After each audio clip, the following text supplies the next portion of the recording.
भारत के प्राचीन इतिहास में एक ऐसा राजा हुआ था जिसकी इच्छा ने देवताओं को भी चौंका दिया था। उसका नाम था त्रिशंकु। एक धर्मपरायण, न्यायप्रिय और अपने वचन पर अडिग रहने वाला राजा। लेकिन उसके भीतर एक अजीब इच्छा थी। वह चाहता था कि जीते जी स्वर्ग जाए। हाँ, मृत्यु से पहले स्वर्ग जाने की जिद। प्रकृति के नियम के अनुसार स्वर्ग केवल मृत्यु के बाद मिलता है। जीवित शरीर वहां प्रवेश नहीं कर सकता। लेकिन त्रिशंकु के मन में एक अनोखा अभिमान था।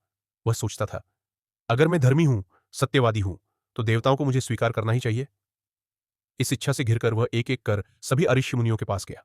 सबसे पहले उसने अपने राजगुरु महर्षि वशिष्ठ से प्रार्थना की। वशिष्ठ ने शांत स्वरों में कहा, त्रिशंकु, यह असंभव है। देवताओं के नियम का उल्लंघन मैं भी नहीं कर सकता। परंतु त्रिशंकु नहीं माना। उसने आग्रह किया, बार बार किया, लेकिन वशिष्ठ की आंखों में कठोर निर्णय था। निराश त्रिशंकु वहां से चला गया। पर उसका अहंकार और इच्छा अब और भी तीव्र हो चुकी थी।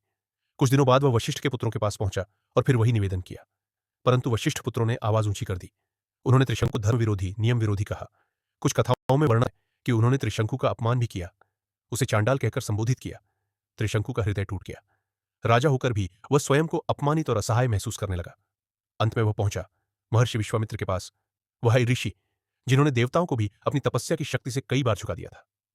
विश्वामित्र ने त्रिशंकु को देखा। उसकी आंखों में दुख, उसके चेहरे पर अपमान और भीतर छुपी अदम्य इच्छा।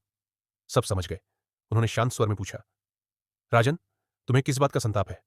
त्रिशंकु ने धीमे स्वर में कहा, हे महर्षि, मेरी एक ही इच्छा है कि मैं अपने इस शरीर में ही स्वर्ग देखना चाहता हूं।